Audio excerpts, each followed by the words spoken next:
Hello, everyone. Welcome back to the One Piece Madness. Unfortunately, Hatem's video and audio didn't record after a certain point, which sucks. So I hope you enjoyed the rest of this video. Thank you. I think that's what I'm going to call this for the time being. This is your host, Hussein, the One Piece Uncle, and Hatem joining me today. Hello? Oh, sorry, you froze again. But I can hear you. You can it's fine. That's what I wasn't expecting. I didn't know what to say. I was just like, is he say something or what's going on? Nah, And then I think it froze a little bit. nah. What's up, man? It's been a week. Good. How are you? It's been a week. Good, dude. The funny thing is, while I was catching up to One Piece a few months ago, I used to watch it literally on my commute to and from work. And I would be so obsessed with it. I would watch it in my elevator going up to my apartment.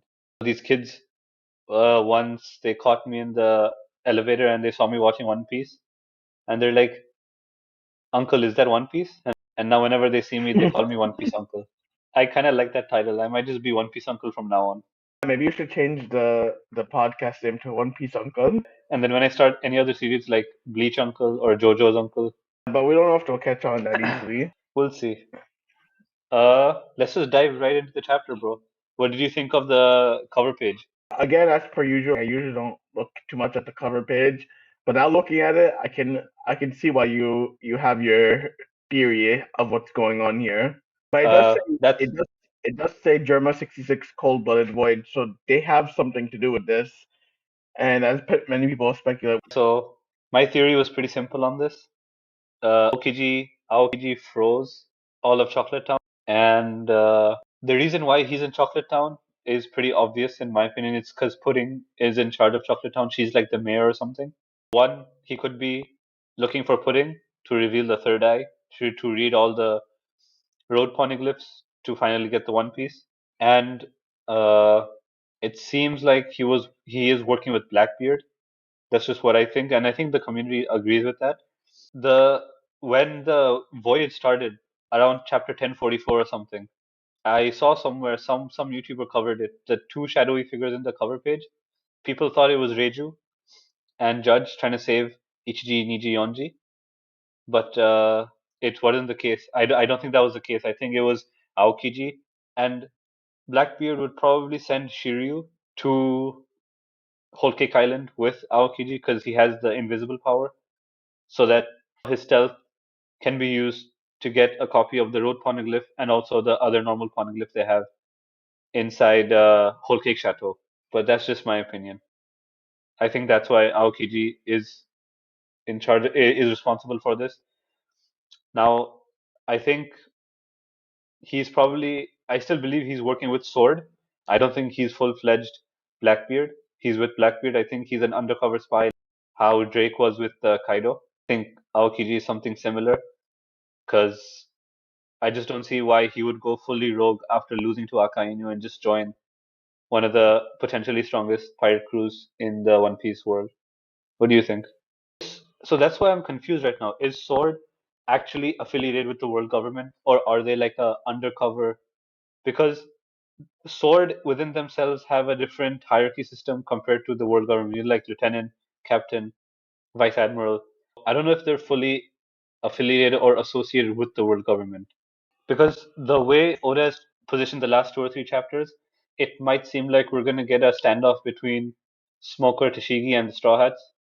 But because the kids of Punk Hazard are at Egghead, we might get some peace treaty. There won't be a full out like fight.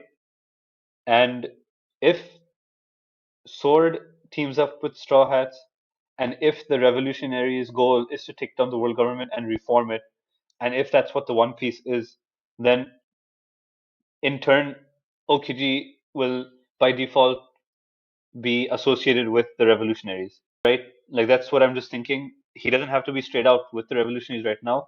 It might just be through a weird fate or twisted fate that he ends up on the revolutionary side because he's with Sword and because they have a sort of peaceful alliance with the Straw Hats.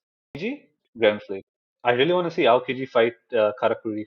It'll be an interesting matchup because Ice because Karakuri has mochi, and like ice makes mochi harder. Would ice be a counter, or would it enable mochi to be even stronger? Bro, freaking whole cake is taking L's after L's, man. Feel bad. Judge gets away. But this is really exciting to see who is with Aokiji right now. If you had to guess who was with the second person with Aokiji in that cover page, I don't know if you remember, but there were two shadows when they first entered, when the, what is it called? Cold-blooded voyage just started. Who do you think was with Aokiji? I think it's Shiryu. I think it's 1044. 1044. It should be on, I think you can get the cover page on the wiki, One Piece wiki. Let me check for you as well. Then I'm not really sure which. Sure, I don't mind. We got time. I might just cut this part out of the episode. I'll post produce this. And that was their escape plan. It's fine. Do you think? Do you think it's Blackbeard? Is one of Blackbeard's members who's with Aokiji? Probably. The Naruto fanboys. The next part of the chapter is really cool. There's not much discussion or questions from me. I just really like how people are around the world are finally putting some respect on the Straw Hat crew, because we find out that there's more than one Vegapunk, which we probably assumed, which everyone assumed that was the case. Vegapunk's not this hot chick who's in her 20s. They have different numbers. Shaka, being Vegapunk '01, is literally knocking some sense into Lilith, the Vegapunk number 2. And just the stare down from Zoro and Robin. It's just, for me, it's just exciting to see people actually getting scared of the Straw Hats and not brushing them aside. How Green Bull did back in Wano. He's like, the Straw Hats are nothing, just gonna take them down. And Lilith is stupid to assume that Luffy would have any money. He's probably the most broke emperor out of the four. They literally take gold because they get offered it, not because they want it. But one thing I noticed on Twitter, at least, is people were knocking Sanji for not being a demeaning figure when facing Lilith. And I don't see what's wrong with that because he's seeing a hot lady. He's gonna geek out. So I think this is perfectly in character for Sanji to almost nosebleed over a robot that has big tits. If you think about it, since the new world started, post time skip, Sanji has got like the most attention because we had a whole Zoe, and we might have another arc where he has a lot of attention from Vegapunk because of Judge and the raid suits.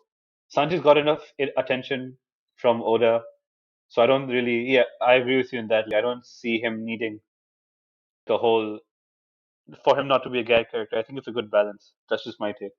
Yeah, bro, that Mr. Prince thing was amazing. That was an amazing part of the arc. Crazy. The next part of the chapter is very exciting. There's so many possibilities with this part. I have so many questions that I want to get into. First of all, Bonnie is Kuma's daughter. That is crazy. I think we all assumed like there was some kind of family relation. Now we can imagine that Kuma is her dad, and Connie, who she was disguising as at the reverie, might be her mother. This is really lining up a setup for Sorbet Kingdom, which I'm really excited about. I don't know what's going to happen at Sorbet. What happened? Why did Kuma leave a kingdom and become a pirate and then join the revolutionaries and then world government? That's a crazy setup. What do you think? He was really teasing us with lore dumps because Bonnie mentioned that I know something about Sabo, but she never finished up with that thought bubble, and that's also driving me crazy because we're gonna get so much this arc. This is gonna probably be one of the most important arc setups for the rest of the final saga. Stella is what they call him. There is, as BDA law says, 6 paths of punk. Let's go. But another implication this part of the chapter has is that Atlas was able to punch the hologram with a glove, which implies which says so much about what this technology can do for the Straw Hats, right? Because firstly, this leads into a potential counter to Kizaru's attacks. Because he's literally light, he's the speed of light. If they can get the gloves or fighting armor technology from Vegapunk, they could easily beat one of the admirals at this point. Because Kizaru, they'll be able to touch him without Haki. And even if you have Haki, you cannot beat Kizaru because you saw that with Rayleigh. Like Rayleigh, he probably had the strongest Haki in the world at that time, and he could not. It was an even matchup for him and Kizaru. But apart from that, who knows what else Vegapunk has in store, which could give each of the Straw Hats, not just Frankie at this point, but anyone and everyone, us a power up that could make them an even more fierce group. But also, this could probably justify some of the lower guys' bounties, like Nami, 366 billion. It's not justified right now, but if she gets some weather upgrades, because another thing, the whole weathery, the whole Vegapunk being able to control the weather, that's basically Nami power up. The gloves can be for any character. That's like the raid suit for Sanji. That's what I can think of right now. Each character can get something from Vegapunk, not just Frankie. That's what I think. His Kabuto. But I don't think Haki is enough to beat Kizaru. He's still the speed of light. If you don't have observation Haki like Sanji or Luffy or even Zoro, you're gonna get smoked. You need some. This is One Piece, bro, which people did not see him moving. They only saw him moving after he made impact, which is exactly what I'm saying. You need the observation Haki of people like Sanji, who will probably get a raid suit, which has the holographic glove that can punch Kizaru. That will be a very cool matchup to see Sanji versus Kizaru. But I think he'll get a replacement for that, which won't destroy his emotional conscience. Because Oda is better than everyone at everything. He's better at Judge than the lineage stuff. He's better at viruses. He's better at whatever Caesar was doing with the gigantification. So I think he could pull this off. He could make Sanji a raid suit, or he probably has something in store already, which is probably equally good, or if not better. I think Sanji will get Conqueror's Haki. He should be getting Conqueror's Haki, but not every Conqueror. I think the I think the I think the prerequisite for Conqueror's Haki is having such a impossible goal that it'll take you a lot to achieve it. The All Blue is not something easy. The All Blue is probably part of One Piece. Like if you look at, for example, why should Whitebeard have Conqueror's Haki? His ambition. No, nah, dude. Sanji should be having Conqueror's Haki, bro. If he doesn't get it. No, but the way the story is being set up, Blackbeard is a parallel to Rox D. Zebek, and Rox D. Zebek had conquerors, and they have the same goal, is to take over the world and get the One Piece. And Luffy is probably like Roger in that sense. It would be a shame for Blackbeard also not to have it, but at the same time, I can see him not having it because he's too dependent on his devil fruits more than his own willpower and abilities. So I can see both sides, but anyway, this is probably going to become a useless debate. We're going to get through the chapter, bro. For break week. Dude, what did Zoro want from Vegapunk? I forgot to ask you that. What did Zoro want from Vegapunk? He said in the chapter, before this part, he said in the chapter, I'm jumping back because I forgot to cover it. He's saying that Vegapunk, I want something from you, so you better give it to me. Something along those lines. What does he want? Oh, O'Hara in his recent episode is really hoping for Zoro to have one of his swords eat a devil fruit. Maybe that's what he wants from Vegapunk, a sword power up. Probably. But the end of the chapter is crazy. Oda is immediately bringing in the threat of CP0. The biggest question here is, does Luffy low diff Lucci? What's more interesting for me in this part actually is not the fight that's gonna happen. Is it's more that Lucci is questioning the world government for the first time. He's not being their little dog, which is very concerning for him because that's not in his character. So I'm wondering if he's finally questioning the world government and what they're doing, and if he's gonna have a change of heart, like how Pudding changed her heart all of a sudden and just started to love Sanji. It's a similar thing where the character just switched. I don't know if since the time skip, Lucci has developed something or he's learned something about the world government, something about Lulusia that's not sitting right with him. It's really interesting to see if he'll actually change sides and maybe join the Grand Fleet or something.